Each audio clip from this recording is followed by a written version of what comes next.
അപ്പോൾ ജീവൻ ചേട്ടാ, നമ്മുടെ UK ബസ്സുകൾ ഒരുപാട് അതിന് മറ്റേ അഡ്വാൻറ്റേജസ് ഉണ്ട് എന്ന് എനിക്ക് പലപ്പോഴും തോന്നിയിട്ടുണ്ട് പല കാര്യങ്ങളും കാണുമ്പോൾ.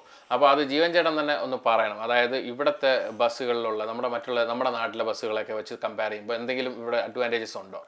തീർച്ചയായിട്ടും. കാരണം നമ്മുടെ നാട്ടിലെ ബസ് കയറുന്നതിന് മുമ്പേ, അതായത് ഒരാൾ കയറി, ഒരു പ്രായമുള്ള ഒരാൾ ബസ്സിൽ കയറുന്നതിന് മുമ്പ് തന്നെ ബെല്ല് കൊടുക്കുക. അവർ സേഫായിട്ട് എത്തിയോ നോക്കില്ല.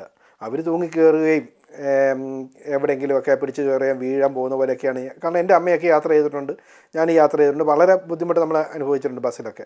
പക്ഷേ ഇവിടെ ബസ് ഓടിക്കുമ്പോൾ ഡ്രൈവറുടെ മെയിൻ ഒരു ഫോക്കസ് എന്ന് പറയുന്നത് സേഫ്റ്റിയാണ്. അതായത് ഇരിക്കുന്ന പാസഞ്ചർ, വരുന്ന ബസ്സിൽ കയറുന്ന കസ്റ്റമറെ, അവരെ സേഫായിട്ട് അവർക്ക് അവരുടെ ഡെസ്റ്റിനേഷനിൽ എത്തിക്കുക എന്നുള്ളതാണ് ഒരു ബസ് ഡ്രൈവറുടെ ആദ്യത്തെ ഉത്തമമായ കടമയും അവൻ്റെ ജോലിയും അത് തന്നെയാണ്. അപ്പോൾ ബസ്സിൽ കയറാൻ വരുന്ന ഒരാൾ, നിങ്ങൾക്കറിയാം ഇവിടുത്തെ ബസ്സുകൾ ഇപ്പോൾ നാട്ടിലുമായി തുടങ്ങി ലോ ഫ്ലോർ ബസ്സുകളൊക്കെ ഉണ്ട്. പക്ഷേ അവർ കയറി, അവർ സീറ്റിലെത്തി, അവർ സീറ്റഡ് ആണോ അല്ലെങ്കിൽ അവർ സേഫ് സൈഡിലായതിനു ശേഷമേ ബസ് എടുക്കാൻ പറ്റത്തുള്ളൂ. ഒന്ന്. രണ്ട്, ഇനിയിപ്പം വീൽ ചെയർ ആക്സസ് ആണെങ്കിൽ, ഇവിടെ ഡിസേബിൾഡ് ആൾക്കാർ നമ്മളെപ്പോലെ നാട്ടിലെ പോലെ അല്ല, അവർ സ്വന്തമായിട്ട് വീൽ ചെയർ വണ്ടിയൊക്കെ ഓടിച്ച് പോലെയാണ് വരുന്നതൊക്കെ. അവർക്കാണ് പ്രയോറിറ്റി കൂടുതൽ. അതായത് ഇനിയും അതിനു വേണ്ടിയുള്ള സ്പേസ് വണ്ടിക്കകത്തുണ്ട്. അവർക്കറിയാം അത് വണ്ടി വരുന്നതും നമ്മളത് റാമ്പ്, അത് അവർക്ക് കയറാനുള്ള റാമ്പ് ഇട്ട് കൊടുക്കും. അതിൽ കൂടെ അവർ കയറും. എല്ലാം ഓട്ടോമാറ്റിക്കാണ് റാമ്പ് ഇടുന്നതൊക്കെ, നമ്മൾ ഇറങ്ങില്ല. പക്ഷേ ഓട്ടോമാറ്റിക് ബട്ടൺ അത് തന്നെ ഇറങ്ങി വരും. റാമ്പിലൂടെ കയറുന്നു, അവർ വണ്ടി വന്ന് ഇരിക്കുന്നു, തിരിച്ച് അവർ പോകുന്ന സമയത്ത് അവർ പോവുകയും ചെയ്യും. ഇനി അവർ വന്നിരിക്കേണ്ട സ്ഥലത്ത് നിങ്ങൾ ബാഗീസ്, അതായത് കൊച്ചു കുട്ടികളെ കൊണ്ടുവരുന്ന, നാട്ടിലെന്താ പറയുന്നത്, ബഗീസ് തന്നെ, അതല്ലിക്കൊണ്ട് കുഞ്ഞുങ്ങളെ വെച്ച് തള്ളിക്കൊണ്ടുവരുന്ന ആ സാധനം അവിടെ ഉണ്ടെങ്കിൽ അവർക്കല്ല പ്രയോറിറ്റി, വീൽ ചെയർ ആക്സസിനാണ്. അത് ഞങ്ങൾ അനൗൺസ് ചെയ്തിട്ട് പറയും, വീൽ ചെയർ വരുന്നുണ്ട്, നിങ്ങൾക്ക് അവർക്ക് വേണ്ടി അക്സസ് പ്ലേസ് റെഡിയാക്കി കൊടുക്കണം. ഒരു 99% ആൾക്കാരും അപ്പം തന്നെ കുഞ്ഞിനെ എടുത്ത് കൈവെക്കുക, അല്ലെങ്കിൽ അവർ അങ്ങ് ഇറങ്ങി പോയിട്ട് അവർക്കുള്ള സ്പേസ് കൊടുക്കും. അതാണ് അവർക്കുള്ളൊരു വഴി. ചോദിക്കാൻ വന്നത്, കുഞ്ഞുങ്ങളെ കയ്യിൽ വെച്ചിരിക്കാവോ? കുഴപ്പമില്ലേ ബസ്സിൽ? കുഞ്ഞുങ്ങളെ കൈ വെച്ചിരിക്കുമ്പോൾ നിങ്ങളുടെ മടിയിൽ വെച്ച് നിങ്ങൾക്ക് സേഫായിട്ടിരിക്കാം. പക്ഷേ കുഞ്ഞിനെ കൈ മടി വെക്കുമ്പോൾ സൂക്ഷിക്കണം, കുഞ്ഞിൻ്റെ തല മുമ്പിലുള്ള ഗ്ലാസ്സിലോ ബാറിലോ തട്ടാ സൂക്ഷിക്കുക. നമുക്ക് തന്നെ ഒരു ഇൻസിഡൻറ്റ് എനിക്ക് വേണ്ടി ഉണ്ടായിട്ടുണ്ടായിരുന്നു. ഒരാൾ കുഞ്ഞിനെ ബാഗിക്കകത്ത് കൊണ്ടുവന്നിട്ട് അവർ കൊച്ചിനെ എടുത്ത് കയ്യിൽ വെച്ച് ഇങ്ങനെ കളിപ്പിച്ചുകൊണ്ടിരുന്നു. ഇൻസിഡൻ്റായിട്ട് ബസ് ബ്രേക്ക് ചെയ്തപ്പോൾ കുട്ടിയുടെ തല പോയി മുമ്പിലുള്ള ഇതിൽ തട്ടി. പിന്നെ എനിക്കറിയില്ല, ഞാൻ പിന്നെ ആംബുലൻസ് വിളിച്ച് അവർ വന്ന് കൊണ്ടുപോയി. നമുക്കറിയില്ല കാര്യങ്ങളൊന്നും. പിന്നെ നമുക്ക് കാരണം ഇത് ഡ്രൈവറെ നമ്മൾ പെടുന്നതല്ല, നമ്മൾ പെടുന്ന കാര്യമാണ്, നമ്മൾ പിന്നെ അറിയത്തുമില്ല. അല്ല, നമ്മൾ മേളത്തെ നിലയിലൊക്കെ എനിക്ക് ഓർമ്മയുണ്ട്, ഞാനൊരിക്കൽ ഇതുപോലെ നമ്മൾ ഡബിൾ ഡെക്ക് ബസ്സും നോർമൽ ബസ്സിന് എന്തെങ്കിലും ഡിഫറൻസ് ഉണ്ടോ, അതോ അത് സെയിം അല്ലേ? ക്യാബും ഡ്രൈവിംഗ് സിസ്റ്റം ഒരേപോലെയാണ്. നിങ്ങൾക്ക് സെയിം അല്ലേ? നിങ്ങൾക്ക് ഏത് ബസ് വേണമെങ്കിലും ഓടിക്കാം, നമുക്ക് എല്ലാ വണ്ടി ഓടിക്കാം. അല്ല, അപ്പോൾ ഞാൻ പറഞ്ഞു വന്നത്, നമ്മൾ മേളത്തെ നിലയിൽ നിൽക്കുമ്പോൾ എനിക്ക് ഓർമ്മയുണ്ട് അനൗൺസ്മെന്റ് വരുന്നത്, പ്ലീസ് ബി സീറ്റഡ്, അല്ലെങ്കിൽ അവിടെ നിൽക്കരുത് എന്നിട്ട് അങ്ങനെ ഉണ്ടല്ലേ? എല്ലാം ഉണ്ട്. ബസ്സിനകത്ത് അങ്ങനെയുള്ള കുറേ നിയമങ്ങളുണ്ട്. അതായത് പ്രത്യേകിച്ച് അപ്പർ ഡെക്കിൽ ആർക്കും നിന്ന് യാത്രയുള്ള റൈറ്റ് ഇല്ല. കാരണം അത് വെച്ച് നിങ്ങളുടെ സേഫ്റ്റിക്ക് വേണ്ടിയാണ്. ബസ്സിൽ യാത്ര ചെയ്യുന്നവർ any time bus emergency break ഇടും. എന്തെങ്കിലും ഇൻസിഡന്റ് വന്നാൽ ബ്രേക്ക് ചെയ്ത് കഴിഞ്ഞാൽ മേളിൽ നിൽക്കുന്നവർ തീർച്ചയായിട്ടും പോകുന്നത് ഈ ഗ്ലാസും പൊളിച്ചുകൊണ്ട് റോഡിലായിരിക്കും. സിനിമയിലെ കാണുന്നവരായിരിക്കും. അത് തന്നെ, തെലുങ്ക് സിനിമയാവും.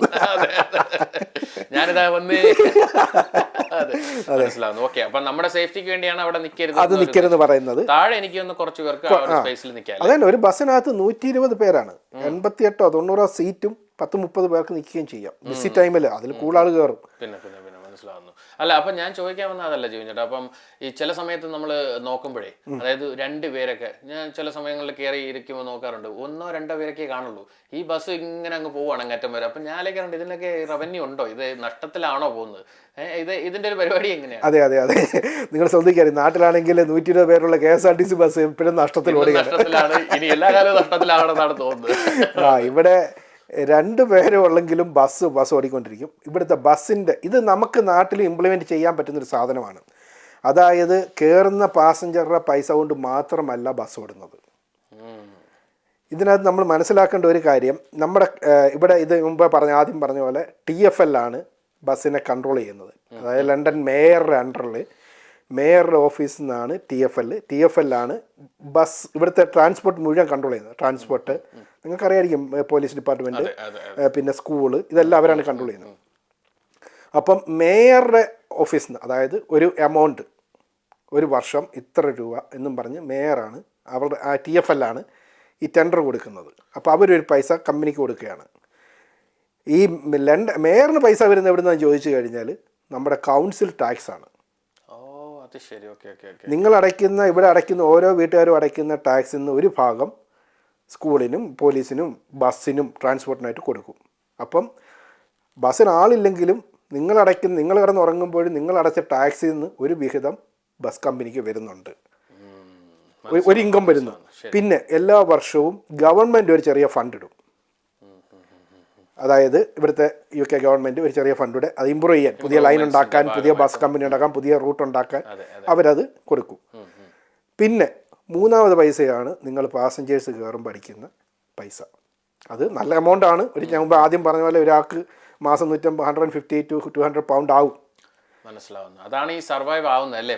അതും പല പൈസ വന്നിട്ട് അത് കമ്പനിക്ക് കൊടുക്കും. ടെൻഡർ ഇട്ട് കമ്പനികൾക്ക് കൊടുത്തിട്ട് ഈ കമ്പനിയാണ് ബസ് റൺ ചെയ്യുന്നത്.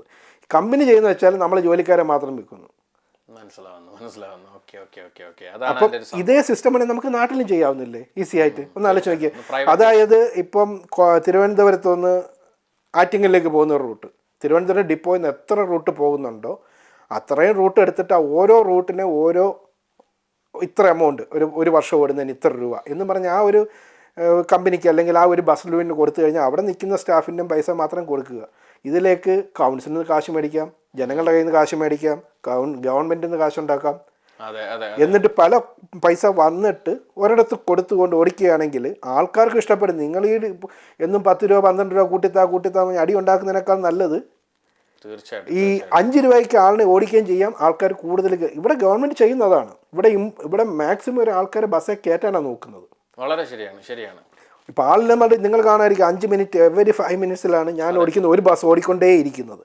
ആ ഒരു 5 മിനിറ്റ് ഓടുകയെന്ന് വെച്ചാൽ ജനങ്ങൾക്ക് തോന്നണം ഇപ്പം ഇറങ്ങി അടുത്ത ബസ് വരും, കയറാം, എനിക്ക് ഇന്നടുത്ത് പോകാം. അപ്പം ബസ് ഓടിക്കൊണ്ടേ ഇരിക്കുക. പബ്ലിക് ട്രാൻസ്പോർട്ട് കൂടുമ്പോൾ സ്വാഭാവികമായിട്ട് നമ്മുടെ മറ്റുള്ള ട്രാൻസ്പോർട്ടേഷൻ കുറയും. സൈക്കിൾ മാത്രം ഉപയോഗിച്ചുകൊണ്ട് സൈക്കിൾ ഉപയോഗിക്കും. അപ്പോൾ പൊല്യൂഷൻ കുറയ്ക്കാൻ പറ്റും. അല്ല, ബസ് ലൈനുകൾ പ്രത്യേകിച്ചുണ്ട്. ബസ് ലൈനുണ്ട്, സമയം ഒരുപാട് സേവ്. ഒരു കാറിൽ പോകുന്നതിനേക്കാളും എന്തുകൊണ്ടും ആലോചിച്ച് കഴിഞ്ഞാൽ ലണ്ടൻ്റെ അകത്ത് ബസ്സിൽ പോകുന്നതാണ്. തീർച്ചയായിട്ടും ഞങ്ങളൊക്കെ ശ്രദ്ധിക്കാറുണ്ട്. കാരണം പലപ്പോഴും പബ്ലിക് കാറുകൾ വന്നിട്ട് അവർ ക്യൂ കിടക്കും. ഞങ്ങൾക്ക് ബസ് ലൈനുണ്ട്, ബസ് ലൈനിൽ കൂടെ കയറി ഞങ്ങൾ ടൈം മേക്കപ്പ് ചെയ്തെത്തും. ഇതേപോലെ നാട്ടിലും ചെയ്യാം.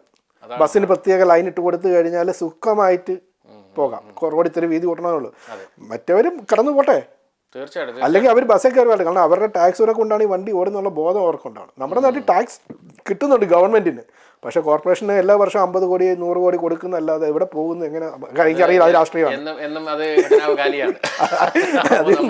ഇടപെടണ്ട. അപ്പോൾ ഈ പറഞ്ഞ പോലെ നല്ലൊരു സജഷൻ തന്നെയാണ് ചേട്ടൻ പറഞ്ഞ പോലെ. ഇങ്ങനെയൊക്കെ പല റവന്യൂസ് ക്രിയേറ്റ് ചെയ്ത് കഴിഞ്ഞാൽ നമ്മുടെ നാട്ടിലും ഇതെല്ലാം ഒരു നല്ല എഫിഷ്യന്റ് സിസ്റ്റമായി മാറും. അതെ. എനിവേ എന്തായാലും ഇൻട്രസ്റ്റിംഗ് ആയിട്ടുണ്ട് ജോയിൻ ചേട്ടാ. അപ്പോൾ എന്തായാലും നമുക്ക് അടുത്തൊരു സാധനം കൂടെ ചോദിച്ചിട്ട് നമുക്ക് അതോടെ അങ്ങ് എൻഡ് ചെയ്യാം. Okay, thanks.